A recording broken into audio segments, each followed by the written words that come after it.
Hey everyone, welcome back to the channel. Today, we're tackling a super practical topic: how to withdraw Bitcoin from Robinhood to Uphold in 2025.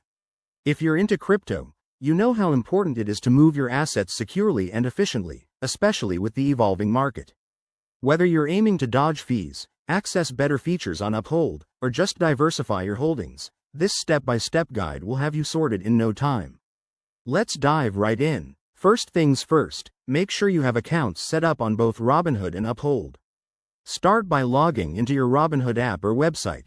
Once you're in, head over to the Crypto section. It's usually front and center.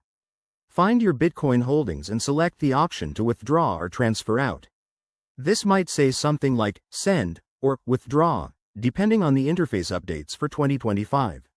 Next, you'll need to enter the wallet address from Uphold.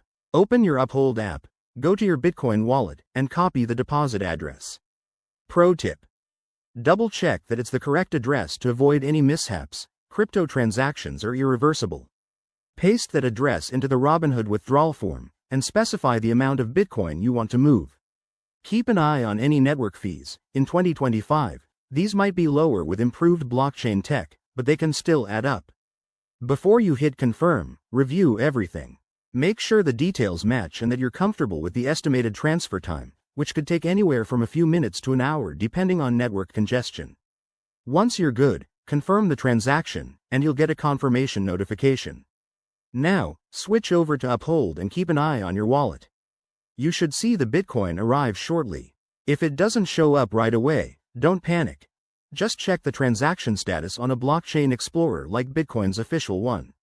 And there you have it. You've successfully withdrawn your Bitcoin from Robinhood to Uphold.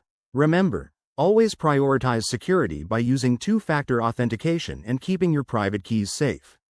If you found this helpful, give it a thumbs up and subscribe for more crypto tips. What's your next crypto move? Drop it in the comments below. Thanks for watching, and I'll see you in the next video.